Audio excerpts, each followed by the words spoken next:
Welcome everyone, I'm Adelaide Rabino, Policy Researcher at Vocal Europe, and I will moderate this conference. So it is a pleasure to welcome you to our expert talk titled The Path Forward, Which Role for the EU in the Middle East Weapon of Mass Destruction Freedom Project.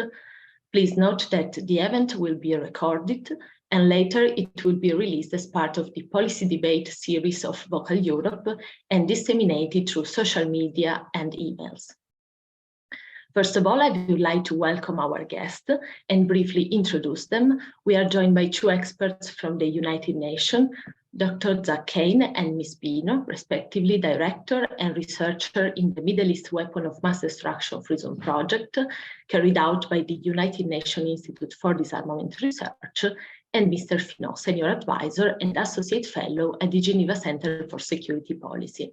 So many thanks for accepting the invitation. It is a pleasure to have the opportunity to listen to your distinguished opinion on the matter. Before leaving the word to our panelists, I would like to briefly introduce the conference. Starting from the main question we will try to answer during the talk. As the title of the conference already shows, the main question is which role for the European Union in the Middle East Weapon of Mass Destruction Freedom Initiative, and in particular, which path forward? So how can we envisage, how can we outline the future of the European Union engagement and commitment in this respect? In order to find suitable answers to these complex questions, let me contextualize a bit. So since the first Iranian-Egyptian proposal, the process toward the establishment of a free zone in the Middle East has been complex. Nevertheless, the European Union has always affirmed its support to the initiative. So the EU endorsement of the free zone initiative should be contextualized as part of a broader policy framework oriented to the achievement of peace and security through the promotion of arms control, non-proliferation and disarmament. In fact, the European Union has always demonstrated to be strongly committed in this field. Furthermore, the Middle East definitely represents a crucial region from the EU perspective, not only for the geographical proximity, which is for sure an element to keep in consideration, but also for the close relations with this region. Moreover, it is important to define geographically the Middle East, to give a geographical dimension to the Free Zone initiative. So when referring to the Free Zone project, the Middle East is intended in a wider sense, which includes countries from the whole MENA region, so from the Middle East and North Africa.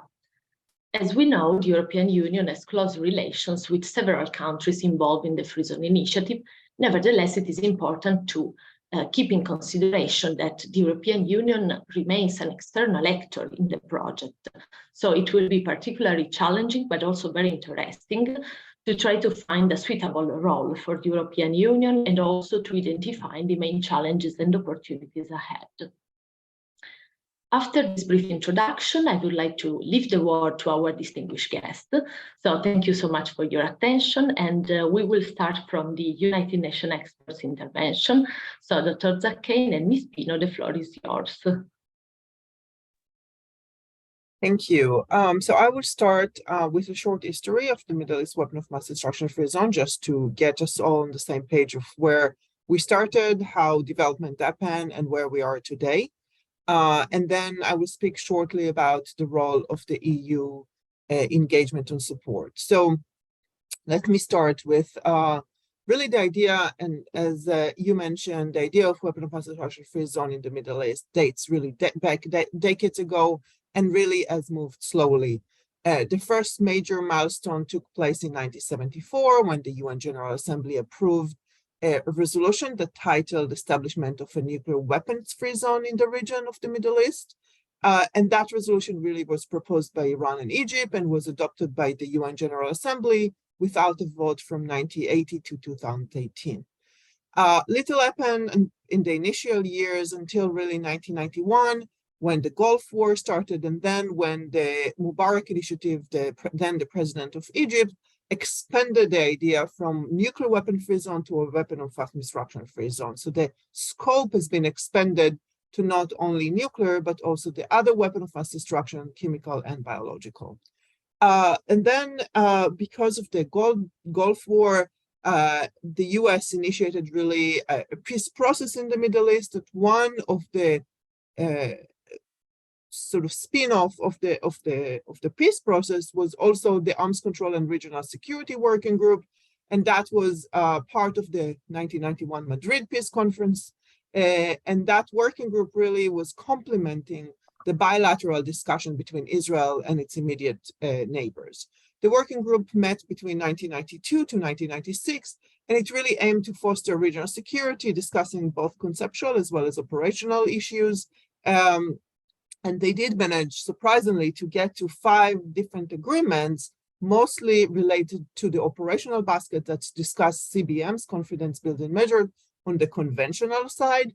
But due to the continued disagreements between the purpose of the process and the sequence of what should happen first, disarmament versus regional security, mostly between Egypt and Israel, the dialogue collapsed in 1995, and ultimately really was suspended the following year and never been resurrected since. The next significant milestone after the Arms Control and Regional Security Working Group is the 1995, the Nuclear Non-Proliferation Treaty, the NPT Review Conference and Extension, where NPT states party adopted the Middle East resolution. The resolution called for the establishment of an effectively verifiable Middle East zone free of nuclear, chemical, and biological weapons and their delivery system. So here you see a little bit more expansions of what we spoke before. We added another dimension, which is the delivery system. It also put the zone issue in another multilateral fora. If before it was mainly in the UN General Assembly as well as in the IAEA General Conferences, this one also put it in the NPT review conferences. Egypt conditioned, in fact, the support of the indefinite extension of the NPT without a vote in adopting the Middle East resolution. And at times, they also call it the 4th pillar of the NPT. So with that, we are moving forward from 1995 until really 2010, really nothing, no progress happened. And in 2010, in the NPT review conference, it adopted a consensus action plan, which contained a number of practical steps that meant to create a process leading to a full implementation of the 1995 resolution on the Middle East, which really included the convening of a conference in 2012 on the establishment of the Middle East zone free of nuclear weapons and all other weapons of mass destruction on the basis of agreement freely arrived at by the states of the region and with the full support and engagement of the nuclear weapons states. So you see here, there's a little bit different formulation of the process. It makes the nuclear weapons a little bit more distinct than the other weapons, as well as it's going to be under the UN it's based on UN General Assembly mandate and under the UN Secretary General auspices. And the conditions of the negotiations are basis of freely arrived at, as well as full support of the nuclear weapon states. So in addition to the action plan that included the appointment of a facilitator and host government for the conference, and there were also 3 co-sponsors, and those are the co-sponsor of the 1995 NPT resolutions, namely US, Russia, UK, that acted as co-conveners. In November 2012, due to diverged views about the conference agenda and the desired outcome, the conference was postponed with no really new date that being decided or fixed. And following the postponement, the appointed facilitator, which was then Ambassador Jaakko Leijava for Finland, convened 5 informal consultations in Switzerland with all regional states and the co-conveners to discuss the conference modalities, agendas, and other relevant elements. Yet the previous points of divergence, as we spoke about regional security versus disarmament or arms control, could not be bridged also in those informal consultations. 6 years later on, in December 2018, the General Assembly adopted a new decision based on an Arab group draft resolution that entrusts the UN Secretary General to convene a conference beginning in 2019 and annually thereafter. So really, until the conference conclude an elaborate and legally binding treaty to establish a Middle East free zone of nuclear weapon and other weapon of mass destruction. So really here we gave the UN Secretary General, or the UN General Assembly gave the UN Secretary General this mandate to convene an annual conference until the countries in the region negotiate a treaty. Israel and the US announced that they will not participate, and Israel explained its decision by saying that the conference was not yet enough, that it was another initiative aimed to singling out and imposing a process on it. And Israel has not been involved and consulted in the creation, and since then have not been involved in the entire process. And the US argued that the meeting was an Arab group efforts to dictate terms and single out Israel, as well as attempt to weaponize multilateral diplomacy. I will let Misha to speak a little bit about the conference itself and what has been happening, and then I will go back to EU engagement on the zone and how that happened in the past. So moving the torch to you, Misha, and then we'll go back after that. Thanks, Chen, and thanks Adelaide for the kind introduction and inviting us to speak on this policy series. So yeah, as Chen mentioned, the Conference on the Establishment of a Middle East Zone Free of Nuclear Weapons and Other Weapons of Mass Destruction, which many refer to with the shorthand November Conference, as it takes place annually in November, was created following the UNGA decision in 2018. So I'll just give you a brief update on how that conference is going, and then highlight some avenues where I think the EU could support ongoing work on the zone initiative in general, whether in the conference, but also more broadly and beyond that. So the first session of the conference was held in 2019. It was a slow start, but the conference was able to decide key organizational matters, such as the rotation of the presidency, which now follows the English alphabetical order, starting with J. So Jordan was the first president, then Kuwait, and then this year, Lebanon. And the second decision that they took was to fix the dates of the conference. So now it is always the third week of November annually. In terms of substance, the conference was able to adopt a political declaration, which was not a very long document. However, it reaffirmed the participating states' determination to pursue the negotiations, to continue to call on states that hadn't attended, as Khan mentioned, the US and Israel, to participate in its work. The second session was delayed due to COVID, as many other meetings were in that year, and was held in 2021 instead of 2020. And as I mentioned, under the presidency of Kuwait. It was quite a productive session compared to the first session, and it was able to adopt its rules of procedure, which had been a sticking point during the first session. And this was due to differences over whether the consensus rule would apply to all matters or only substantive matters. And in the end, it was decided that consensus would apply to all decisions by the conference. So the second session also adopted a final report, which included substantive elements. But most importantly, it also created a mechanism for intercessional work through the creation of something called the Working Committee. So the Working Committee is mandated to continue deliberations of the conference based on its mandate and on the outcomes of every session. It is meant to meet at least twice in the intercessional period between the official sessions.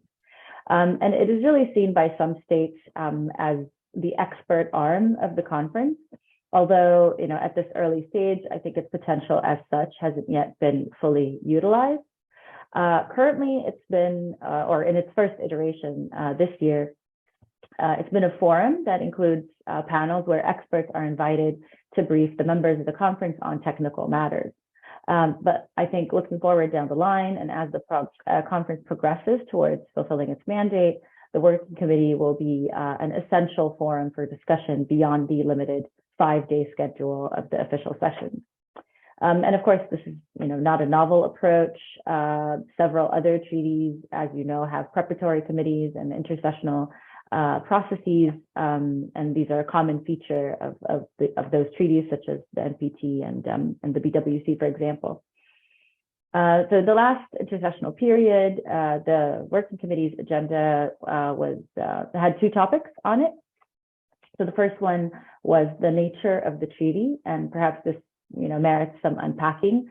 Nature of the treaty basically means whether states want to include, or the question of whether states will include disarmament provisions or not to the treaty, but also whether the treaty could include an obligation for states to accede to other relevant instruments.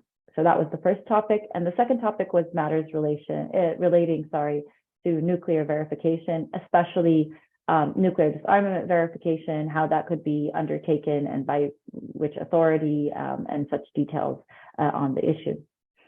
Most recently, of course, is the third session held last month between 14 and 18 November.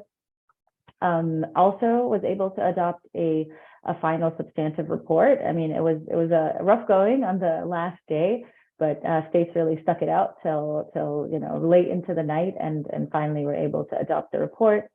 That report also included the topics for the upcoming working committee, which will be two. First is definitions. So they are, or the states will look at developing a glossary of terminology that will be used in the treaty. And the second topic is general principles, which is broadly understood by states to be, discussions on preambular elements for the future treaty. But you've heard me mention, substantive discussions. So I'll elaborate a little bit on these as well, just for listeners to be able to gauge where in the process we are. It's still, as I said, very early days. So during the second and third sessions, I would say that the conference has made some advances towards refining elements and language on core obligations as they relate to nuclear, biological, and chemical weapons. However, many other issues remain under discussion, such as nuclear verification and safeguards, especially the question of whether the treaty will require the additional or states to conclude agreements on the additional protocol with the IAEA. Other topics such as verification of biological weapons. As we know, the BWC doesn't have a verification mechanism, and some states have felt strongly that there should be some sort of mechanism, perhaps also through a regional verification arrangement. Entry into force was a fourth topic. Unilateral coercive measures, as well as more downstream issues such as, the Secretariat and depository of the future treaty. In all sessions, the majority of states participated. Most of the Arab states, I think Somalia and Comoros, did not send delegations. Iran has also attended the sessions, but as Khan mentioned, with the absence of the key state to the discussion, which is Israel. Observers from the P5 states were also invited, of which 4 attended with the notable absence of the US. And, not to repeat what Khan said, but, this was not a surprise as the 2 states had voted against the UNGA decision on convening this conference. And just as a quick aside, all the documents that I mentioned, so the report or the decision to create the working committee can be found on the conference page on the UNODA website. Just to give sort of like a final word on the conference, I think states are very well aware that this is, and they have made statements to this effect, that it's going to be a long and technical process. And they also are very aware of, key obstacles, such as the absence of some key states. But I would say so far, the participating states have really demonstrated their resolve to keep up the momentum and, have something to show at the end of every session. And I think states are really capitalizing on this opportunity to really ask the right questions and discuss the topics that will help them better identify and understand what really is needed to develop an effective and verifiable treaty. So with that brief introduction on or recap of the conference proceedings so far, I think I'll just this last point sets me up quite nicely to share my first identified pathway or opportunity, which I think is also. You might want, if we speak about the EU, let me maybe speak about the EU in the past, and then you will speak about the EU currently. Absolutely, that makes more sense. So I'll just hand back to you and have this edited out. Sure. Thank you, Jamisha. So no, it's okay. It's great. So what I will do now is speak about the EU engagement in the past and currently, and then Jamisha will speak about the future. So if we look on the EU, what they've been done so far, so really there were several EU seminars that the EU organized between 2011 and 2013. And as you remember, that was the timeline of when the informal consultation were starting to exist. And the idea was how the EU can support the 2012 mandated conference by the NPT Review Conference in 2010. They held three actually seminars that were supported by the EU that countries in the region, all of them participated and were invited, as well as other experts from Europe, from other countries, really to give more information to countries in the region about how processes like that worked in the past, several ideas, as well as countries in the region had the opportunity to present as well as ask questions. So I think there were three conferences in 2011, 12, and 13. The first two conferences were more seminar format of where presentation happened. The third one was more interactive and more training for diplomats from the region about the zone negotiation as well as multilateral negotiations. So this is one example of how the EU has been supporting the zone in the past. Another one is obviously the UNIDIR project. This is a project that was aimed for 3 years. And actually, because of COVID, we extended for another year, so 4-year project that was very generously supported by the EU. And the idea of the project is to promote 4 objectives. The first one was to identify gaps in the knowledge about the Middle East weapon of mass destruction free zone. So for example, the informal consultation that we mentioned, but although also ACARES have never been recorded, there is no formal recording of what happened in those negotiations that were really important and central to the zone issue. So the idea was how we recording and bring some ideas of what happened there, to just to create the knowledge base, but also what we can learn from it, what worked, what did not work, what we want to maybe duplicate, and what we want to maybe really to avoid. So this is one objective that the project filled. The second one is related to capacity building in the region. Some countries in the region have never participated in multilateral regional arms control, regional security negotiations. So how we are training diplomats, scientists, experts to participate in such, and what, and again, going back to the history of the region, what should be learned from that on disarmament cases, non-compliance cases, about how we actually create the zone based on knowledge that was acquired, as well as how to tailor it specifically to the Middle East needs. For that aspect, we published 10 different publications, some of it related to nuclear verification, nuclear cooperation, what the lesson learned from the JCPOA, and we convene also some workshops related to chemical and biological weapons and how those can be addressed within the zone. Published also a policy paper on means of delivery, also how to promote women participation more in the process. So we're looking at in very different aspects and try to build both the capacity as well as the records of history of what happened, as well as how what are the lessons learned that we can implement in the zone negotiations.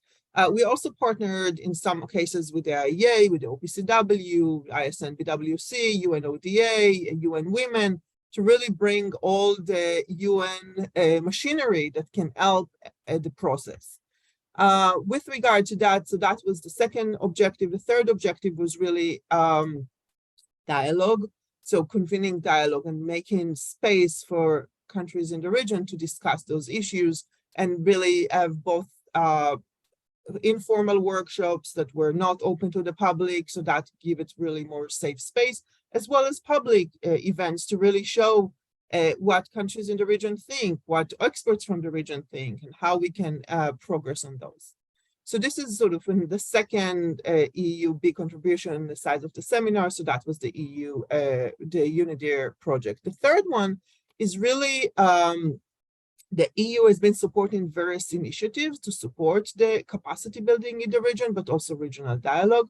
So I will give you 3 examples of that. The first one is really the chemical, biological, radiological, and nuclear COE, which is the Center of Excellence. So it's a network of centers in the world, but I speak here only about the Middle East, that the EU is really trying to promote radiological, chemical, nuclear, and biological capacity building, and in really strengthening the capacity to prevent and reduce the risk of natural, accidental, or deliberate incidents related to those agents. I will give you some just an idea. The EU has supported so far over 51 projects in the region, sometimes with specific countries, sometimes with several countries, sometimes on a regional basis. With, I want to say, almost every country in the region has been participated in those projects. I will give you some example of the projects just to give you a taste of what they've been doing. For example, strengthening health laboratories to minimize potential biological risk, strengthening health security at ports, airports, and ground crossings. So you can see it's very different kinds of projects, or export control and outreach for dual-use items. So it's really covering all aspects related to CRBN, preparedness, emergency response, as well as capacity building.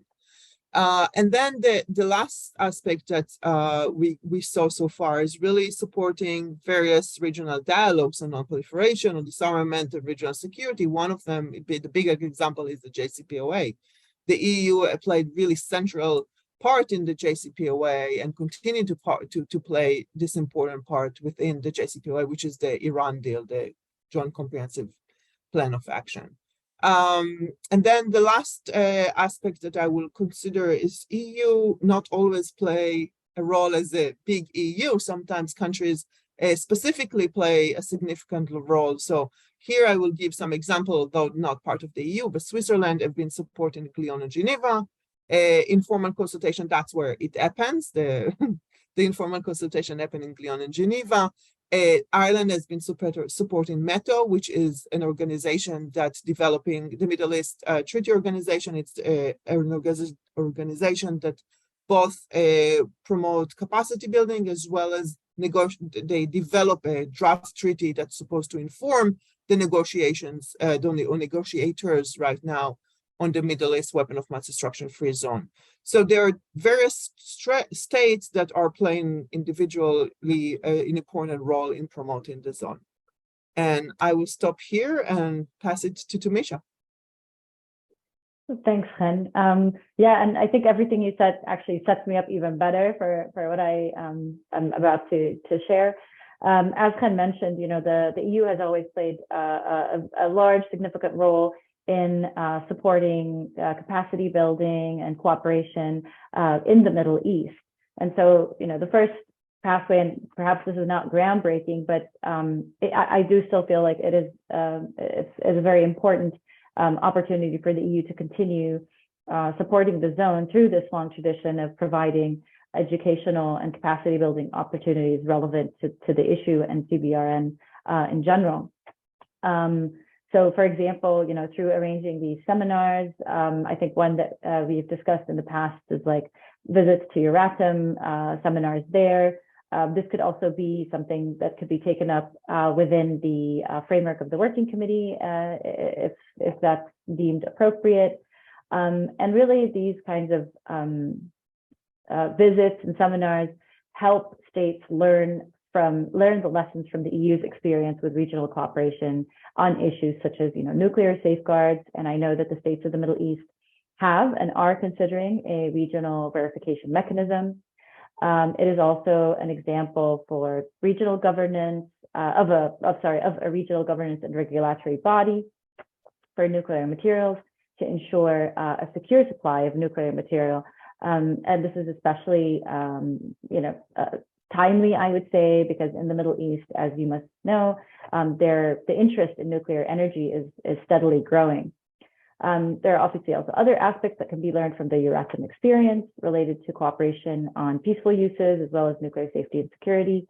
But I think what is, you know, undeniable and sorely needed for the Middle East is the trust and confidence building effect that such regional cooperation provides. Furthermore, within the conference, states have consistently expressed the desire to learn from the experiences of other nuclear weapon-free zones and regional nuclear cooperation arrangements of other regions. So it folds in quite nicely. Again, this is not a novel approach. We know that this is sort of true, tested approach that works and is beneficial.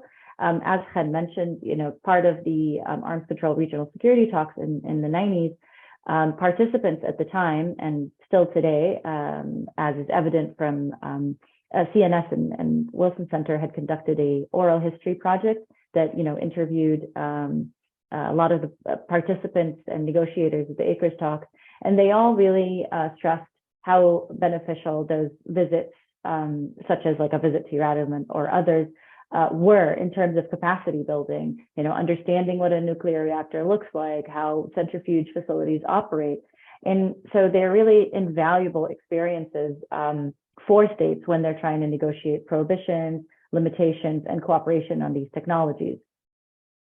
So the EU also, as had mentioned, has had a long experience in supporting OPCW, so the Organization on Prohibition of Chemical Weapons, as well as the Implementation Support Unit of the BWC.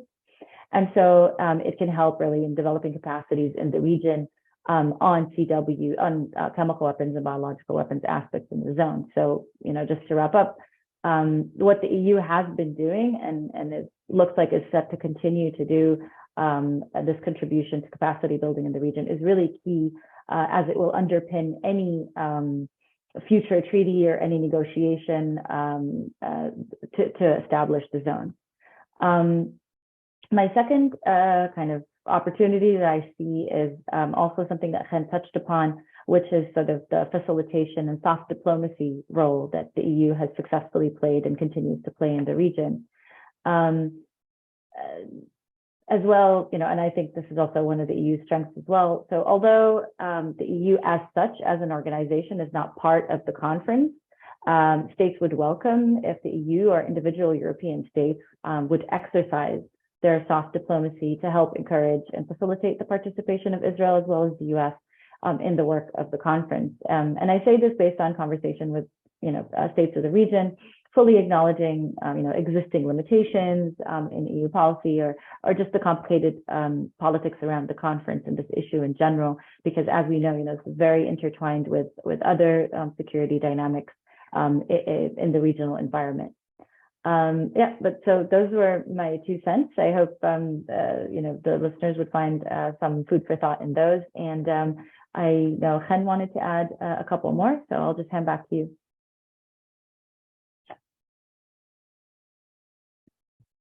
Actually, I think I covered them in before, so we're good. Okay, well. Thank you. So thank you very much for your interventions. It has been extremely interesting to have a clear overview of the project from the beginning and also to cover the main milestones and the most recent updates. At this point, I leave the word to our last panelist, but certainly not least. So, Mr. Finot, the floor is yours. Thank you very much, Adelaide. It's a very nice and timely opportunity to try to take stock of this project and look forward, and in particular, look at the role of the EU. So, because I'm probably the oldest here, I have the longest experience in this process, which, as you know, as you recall, as Chen recalled, started back in 1974. So that will soon celebrate its half century. So, if you look at what we have achieved in that half century, of course, you can, take a pessimistic conclusion, saying that, the saying that continuing what has failed is another definition of insanity. But you can also take another more forward-looking approach, saying, based again on the saying that you don't need to hope to undertake, not to succeed, to persevere. And again, I think it's perfectly applicable in this case, because we have now achieved a whole base of knowledge, and it's good that UNIDIR has been tasked in collecting all this knowledge and making it available to states. But that, of course, the old question remains, what can we do about it, and how can we make the best use of this knowledge? And that's always the dilemma, or the source of much frustration for academic researchers who have dedicated part of their lives and careers to certain projects, and then they realize that just remains as research. It hasn't had any impact on policy, on negotiations, on government action. So obviously, beyond this knowledge, which is again very useful, we have to look back at the geopolitical context, the historical explanations of why we haven't made more progress. And if you look at the role of the EU, it's true that the EU, of course, has been one of the key actors in this process. And one simple reason is that the EU is the neighbor of the Middle East, and therefore it cannot remain indifferent to what's happening there, positively or negatively. That can impact, of course, the security of the whole European Union, or even European continent, if not more. And this is where actually you realize that there is this intrinsic relations between regionalism and multilateralism. The EU is a region, it's a regional project, it's a regional achievement. And the zone is also would be based on regionalism, regional specificities. But at the same time, both organizations or potential organizations are also embedded in a multilateral framework. And the whole project initially was also part of multilateral initiatives. So this sometimes creates tensions or raises questions about the logic of the regional approach versus the multilateral approach. Now, if we look at the role of the EU, it's not a secret that the EU is, of course, a union of states, of governments with different interests, with different histories, different objectives, which are united, of course, with a lot of common values, common interests, common denominators, but still have differences of approach. And particularly in the case of the Middle East, we know that the approach to the Middle East conflict, to solutions to the Middle East conflict, have been also sometimes supported by some of the EU members, less by others, or some have, I would say, a closer relationship with Israel, in the case of Germany, or they feel closer, or they have an Arab policy, or they have more sympathy and more support for the Palestinian cause, which would be the case of the Southern Mediterranean or the Mediterranean EU countries. Well, of course, with regard to Israel, because it's no secret again that it's the big elephant in the room. It's one of the reasons why we still don't have a zone, because the zone would imply that Israel gives up its nuclear capability, which it still denies or doesn't deny or confirm. And so this has been one of the key issues at stake. And of course, sometimes for the EU to take position on this is embarrassing, not so much from the point of view of the principle, because even like the United States, there are several Security Council resolutions, there are several NPT documents that call directly or indirectly Israel to join the NPT as non-nuclear weapon state. So on the principle, basically everybody agrees, except Israel. And as you know, in the case of the EU, there is an association agreement with Israel, which is an exception to the EU non-proliferation policy, because the EU non-proliferation policy,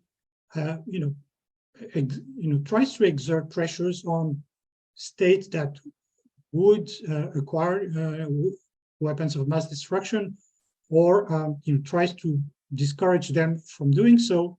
Well, in the case of Israel, it's sort of taken for granted, and it doesn't really prevent the EU from having its association agreement. Of course, some EU countries or the EU as a whole may have problems with Israel, like we've had with about the imports from goods from the settlements. So that's a dispute between the EU and Israel. Just recently, France also condemned a decision by Israel to expel a French Palestinian national. So again, it's not so easy again to describe this relationship between the EU and Israel. Now, the EU, as Chen and Tomisha recall, also had a very active role in mediating, for instance, the Iran nuclear deal, and it's even recognized institutionally within the agreement, because the EU is the sort of secretary of the agreement. It is like a custodian. It is the chair of the special commission that deals with disputes between the members. It has, deployed a lot of efforts to mediate between the US and Iran to allow the revival of JCPOA after the US withdrawal. But we still see that this is not completely successful. We're still stuck in the JCPOA now is in a sort of, artificial cocooning, or some would say clinical death, or if not more. And there is not much that the EU can do to convince both the US and Iran to do everything that would be necessary to allow the revival of the JCPOA. Now, again, coming back to this discrepancy between regionalism and multilateralism, there would be a very simple way to deal with that. If all the states parties, all the countries of the region became state parties to the multilateral agreements, the NPT, the CTBT, the Chemical Weapons Convention, the Biological Weapons Convention, we would not need a zone. But as we know, membership in those in those treaties between Israel, Egypt, and Syria, for instance, have been used to as forms of diplomatic leverage to put pressure on Israel or to resist any pressure from outside. And this is why there was this regional approach, hoping that regional solutions would be found to allow, to build up some regional security architecture that would allow Israel eventually to join these treaties, and then, of course, that would have a snowball effect on Egypt and Syria. Now, as we know, this has not worked. There have been some mentions of, I would say, partial initiatives within this regional and multilateral framework, such as a nuclear test-free zone, which would be very simple because Israel, Iran, and Egypt, all the three have signed the CTBT, but have not ratified. And in order for the CTBT to enter into force, we need ratification by these countries, in addition to 5 other countries which still need to sign or ratify. But if those 3 made this gesture, which politically would not cost very much, because again, they've already agreed not to test nuclear weapons, then it would perhaps improve this confidence needed to to go further, the step-by-step approach. Now, the November conference is again another example of how regional initiatives can be played within a multilateral framework. Of course, it all started with the NPT. The Middle East resolution back in '95 was also sort of exception within a multilateral framework. Why would the whole NPT membership care so much about one particular region? Well, first there was this idea that the NPT would encourage nuclear weapon-free zones, and so there is an article in the NPT that does that. And of course, there was the question regarding Israel. Of course, initially, not all Middle East countries had signed and ratified the NPT, so it took some time before only Israel remained outside the NPT in the region.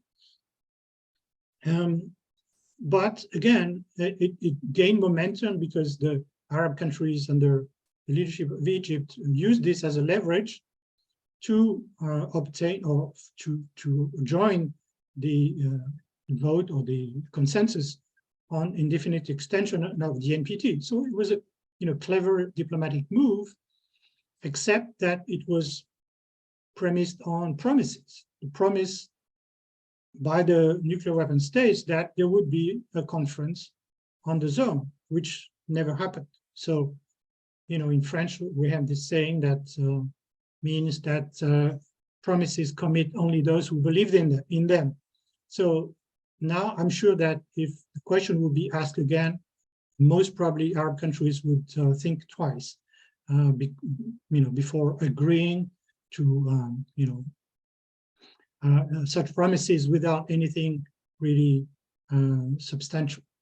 So because this could not happen, there was another diplomatic clever move by Egypt and the Arab group to remove, in a sense, or at least take another initiative outside the NPT, using the fact that, contrary to the NPT, nobody can use the veto in the UN General Assembly.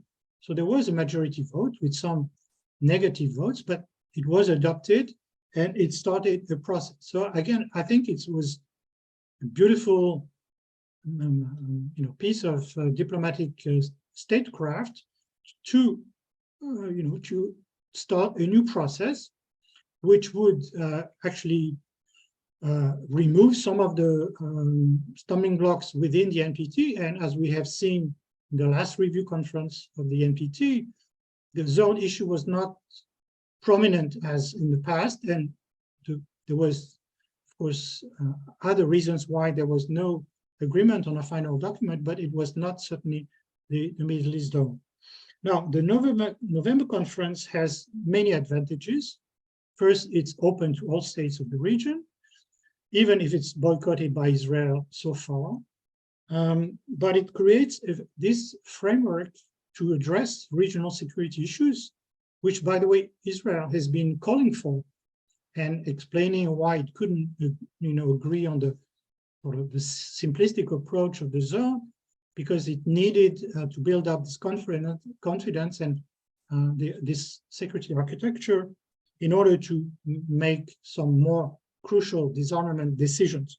So again, Israel should be satisfied that it has this opportunity. Second, it should also be reassured by what Hen explained in terms of rules of procedure, and to Michel also, that it's all now based on consensus.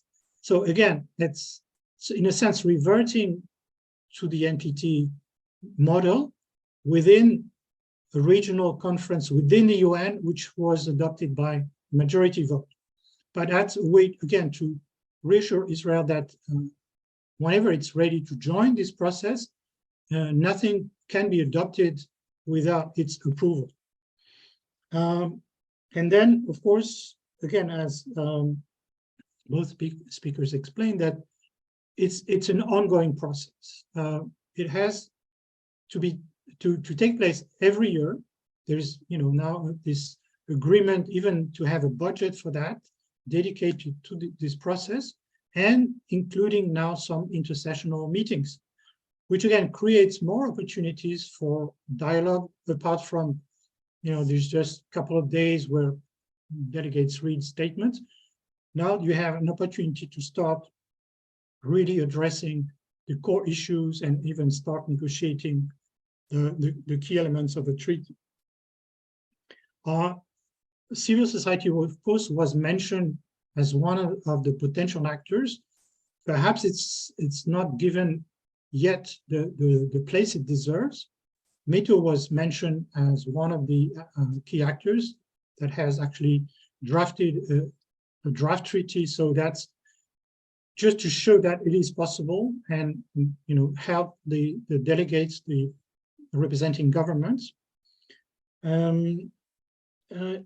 Finally, we could also wonder about the new international context, because obviously nothing will be able to move forward, whether the November conference or any other framework, unless we take into account the reality on the ground and the new international context. As you know, for a couple of years now, we've had the Abraham Accords, which were launched by Trump, of course, as a means of strengthening a strategic relationship with Saudi Arabia and Israel against Iran. And of course, this was based on a number of arms deals. And the first losers of this agreement were the Palestinians, who were completely ignored. Not even mentioning the so-called peace plan by Trump, which was not taken seriously by anyone apart from his administration.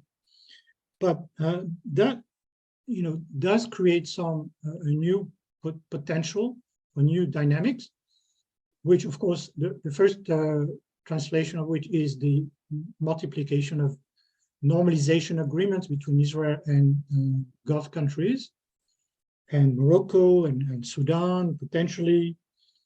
So, of course, this is supposed to play, for the mutual benefits of those actors in a bilateral framework, but it can have also more collective impact, which would be eventually, perhaps, again, if we take the optimistic approach, to change the Israeli threat perception from the region, because Israel's current position, especially regarding its nuclear capabilities, depends very much on the threat perception from the region. So initially, Israel made it clear that it would need this long corridor before it would see some real change in the region, in the security situation. And that could perhaps change its attitude regarding, disarmament. So hopefully this new process may play a role in this. Of course, the dark side is that, again, the Palestinians are ignored and the whole process is seen as an anti-Iranian coalition. So therefore, it cannot have any, I would say, decisive impact on the prospects for a zone unless there is a solution given to, at least for the time being, the Iran nuclear deal and also the Palestinian tract, because everybody knows from all experts, from all tendencies, that there will never be a sustainable peace in the Middle East without a solution to the Palestinian problem, with a two-state solution. Now, of course, with a new, very right-wing government in Israel, it doesn't seem to be realistic to count on progress on that track. But anyhow, and this is perhaps where the EU could play a role, perhaps use its power, its influence to mediate, again, within the region, on three aspects. First, the Palestinian tract. Second, the JCPOA, and hopefully to revive it for good, and perhaps again look at the future. And third, of course related also to the JCPOA, take a more active role regarding the issue of missiles and drones, because now they're part of the same equation, some of which are considered as potential means of delivery of weapons of mass destruction, so they're in the mandate of the zone. But obviously, it's a much broader issue that requires some discussion related to threat perceptions. And of course, they need to imply all the key actors in the region which have developed missile programs, which includes, of course, Israel, Iran, Egypt, Saudi Arabia, and a few others. So, and that, of course, should also cover the short-range rockets from Hezbollah or Hamas, because this is part of the Israeli threat perception. So, again, very ambitious task, very ambitious agenda. But if the EU wants to have its say and make a difference, these are the potential areas where it could act more forcefully. So thank you. Thank you so much, Mr. Finot. So since all your intervention have been very interesting and thought-provoking, I would like just to pose a couple of questions about a few aspects of the issues you have covered so far. So my first question is, since the EU is an external actor, obviously, in the Middle East weapon of mass destruction free zone project, how can the European Union play a significant role in the project while still ensuring that the ownership, the leadership of the initiative remains at regional level?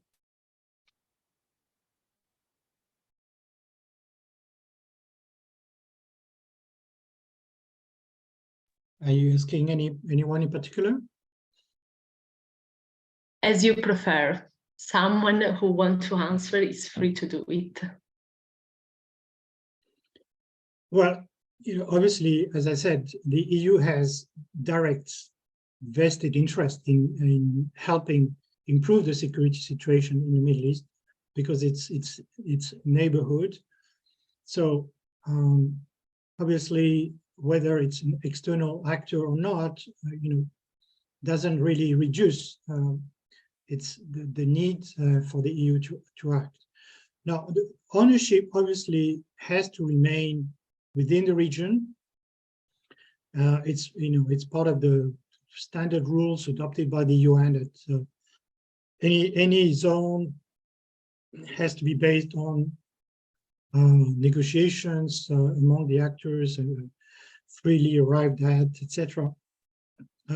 However, as we have seen in this half century, there are so many obstacles, or even sometimes some of the actors are at war with each other, have a history of conflict, and so that's the reason why it was useful, was necessary to have some mediators, some third-party actors, whether in the global framework, in track 2, other processes like the ones that Ren mentioned, capacity building, education, etc., confidence building measure, because these are perceived as also useful by the region itself. And if it had not been perceived as useful, it would not have taken place, and it would have been rejected as external interference, and we would never have made the progress that we have made so far. I'm happy to add a point on this as well from sort of the research that we've done at UNIDIR. Earlier this year, last year, we had a publication that was an edited volume by myself and Chen and a colleague of ours from UNIDIR called Dr. James Rubble, which really looked at sort of the perspectives of states, the incentives they have, and sort of the objective for the negotiation of the zone, as well as being part of that treaty. And one of the key takeaways that we had was that most states favor actually having sort of a honest broker or a mediator, facilitator of the zone negotiation. So I think that the risk of the EU External Action Service being perceived as trying to enforce something from the outside is quite limited, because as from the state's perspective, they are looking to have maybe not just the EU, but they've looked at the UN. Ken has already mentioned the co-conveners, which were also the co-sponsors of the 1995. So I think having an external actor provide those good offices, those facilitation role has always been part of the zone. So I see little risk of that being an issue. Yeah, and just to add to that, so as Mark mentioned, there are ongoing different regional security processes that are taking place right now. The EU so far have not been playing a central role of them, but those are really their initial stage. So give some example of those. For example, the UAE, Iran, Saudi Iran negotiation, the Qatari reconciliation with the other GCC, the Israel-Lebanese maritime demarcation mark, the Negev Forum, which is part of the Abraham Accord. All those processes are really relatively, besides, I guess, from the Israeli-Lebanese one in their initial stage. And the question is, will the EU find a space to play some role? And I think there will be some role to be played, and areas that can be added by the EU. Either is it from capacity building, is it facilitator, moderator, is it with money? Sometimes there will be some investment that need to be made. Especially, I think, if we speak about more the Negev Forum, and then so the way that the forum is going to work is with the six working groups. One of them is energy. There is food security, energy security, regional security. So there are many spaces that the EU will be able to help. They're going to work based on projects. So it's going to be the membership in the project is going to be flexible. So it's not only need to be tied to the 6 original countries, but also to the other countries that might help in specific projects that they might have or interest, or as a recipient, or as for help or assistance, or as somebody that want to assist. So I think there is a lot of space that can be done within the EU with what's going on right now in the region. That is an amazing opportunity. Thank you so much for clarifying these points. And I would like to point out also another aspect which could be interesting to deepen a little bit. So which could be the role of the civil society in the future of the Middle East Weapon of Mass Destruction Free Zone initiative.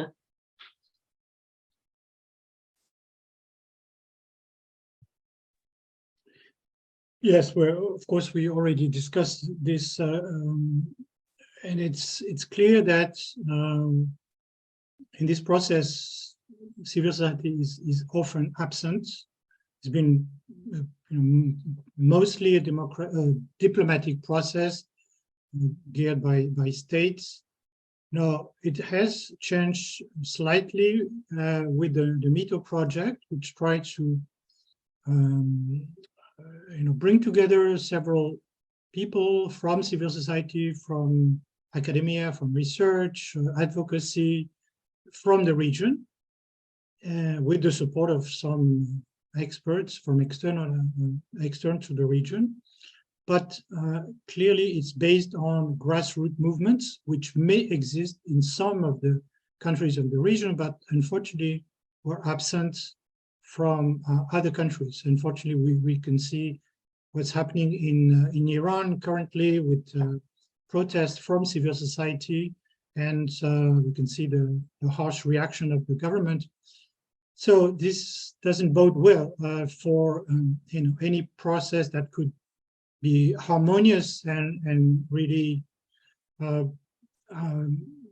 bring on board several NGOs or civil society movement from all the countries of the region. So again, it's not a reason to be pessimistic or to stop acting or supporting this movement. On the contrary, I think it's good to show that it's possible I mean, METO, for instance, among the leaders of METO is one Iranian, one Israeli woman. So, you know, it's a symbol, and it can be publicized to show that it's possible to work together despite this history of wars and mistrust. So, well, I completely agree with Mark. I think the region so far and the negotiators right now in the zone feel uncomfortable to open it to others. And this is something that I think might need to be worked on over time, and to see where we can integrate the civil society within the formal process. You know, the NPT and the BWC and other processes open it to civil society to various degrees. The question is when and how to do it within the current negotiation process. The negotiation process in New York are really in the initial stage, and they're still figuring out the formats to do it, and as well as the topics to be discussed. I think we need to give them the space to do it in a comfortable way on one hand. On the other hand, to try to really push them on some aspects to find where they might be comfortable to share a little bit. Either they can do it maybe as a briefing after that, or they might want to do some side events that will be more briefing to them rather than to necessarily as an open event. I think we need to respect countries in the region, negotiators, the way that they feel right now about the process, which is very guarded, as well as to try to find where are the pockets that we can involve civil society inward as well as outward. Yeah, I mean, I can only echo what Chen said.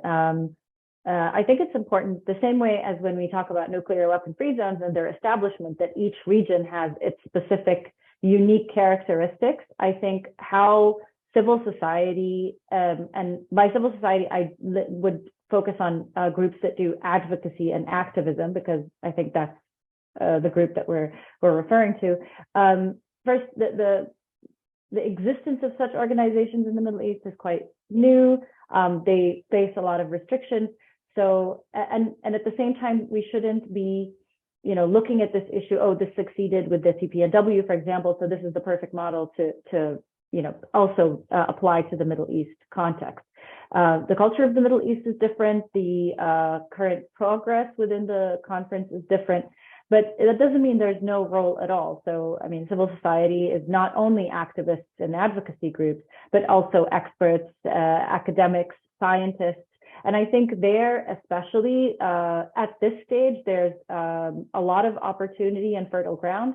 And the way that they could be brought in, which I'm sure several people would like to see, is that if states integrate national capacities into their delegations, so technical experts into their delegations, because the negotiations and the topics are quite complex at times and quite technical, and not one person can't be all things to all men. So having some civil society scientists, experts, engineers join these conversations, I think would be a very good opportunity for their exposure to these issues, because just because you're a nuclear engineer doesn't necessarily mean you're also well-versed in nuclear policy or non-proliferation discussions.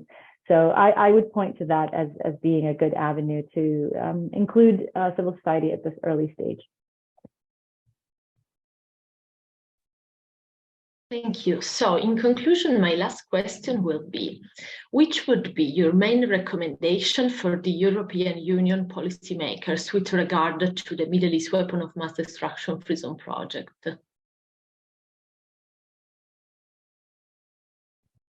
So let me start with that. So first I would say be informed. So there's ongoing process. The process, as we mentioned, is not the most transparent one. So knowing what's going on there, as well as, and will inform the EU about what they can do in order to help the process, as well as what they should avoid doing in order to jeopardize it or not to interfere with it.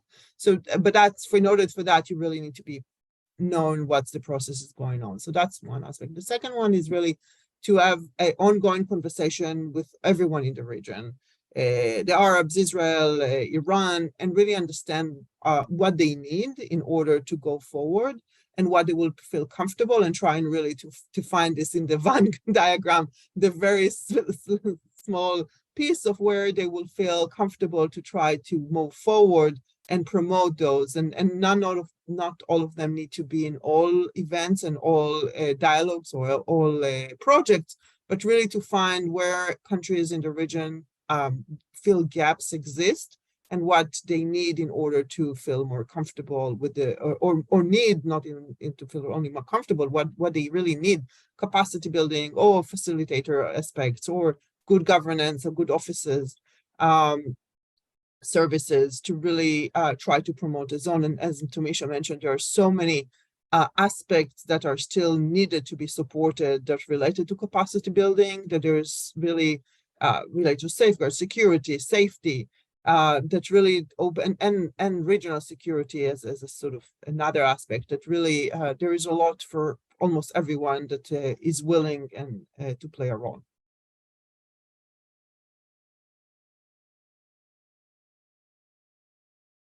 I'll take a short stab at this, and I realize, at the risk of promoting my own project, but I do feel that the contribution of the EU supporting the UNIDIR project is of significant value.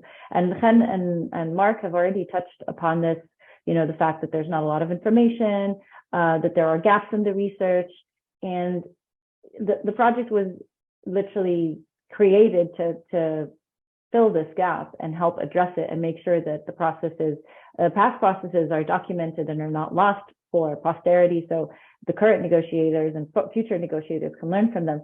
So by the EU demonstrating its unequivocal support through all the other initiatives that we have mentioned, for my own project, for the UNIDIR project where Chen and I work, it has made it possible to have dedicated research and support for the zone initiative that wouldn't exist otherwise. I think that that's quite valuable at this stage for the states, as well as for academics who wish to continue to look at this issue and research about it and publish about it. Yes, already made some recommendations regarding possible mediation. Of course, continue with the JCPOA, at least to prepare the ground for when it is more possible to resurrect this agreement, because it's the interest of everyone, and the EU has played a major role in it. Second, to also try and revive the Palestinian track, because it's been dormant, and I know despite the current context that something needs to be done, at least to pave the way or have a new roadmap for the future. And three, try also prepare some initiative on missiles and drones in the region. Again, that maybe not necessarily connected with the zone, but it certainly has some relevance to it. And finally, of course, that is the most difficult aspect of this whole process. It's about exemplarity. Sometimes you get this feeling in the region that the West or the North or the EU, external actors want to lecture the countries in the region, impose their own agenda and apply double standards. So, why tolerate Israel's nuclear capability and put so much pressure on Iran? And again, of course, for chemical weapons, the EU can show the example.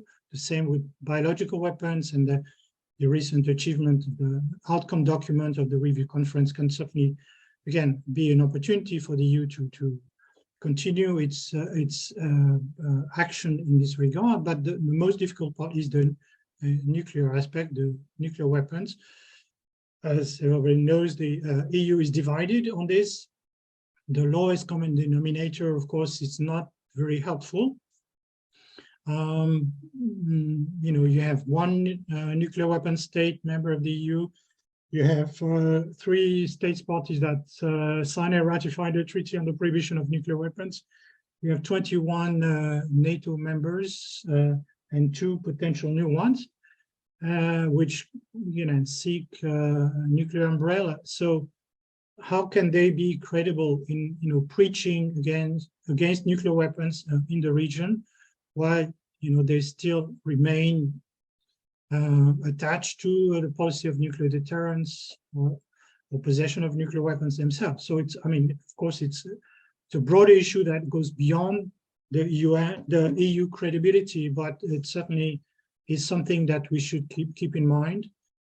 So I don't expect much progress, especially in the area of nuclear disarmament, unless there is a major breakthrough, a major move that would then make it easier for the EU to push for a nuclear weapon-free zone in the Middle East. Thank you. So thank you very much for your answers. This concludes our talk. It has been a truly enriching reflection. And once more, let me thank you so much for your insightful contributions to the talk. And it has been a pleasure to moderate this conference. So many thanks.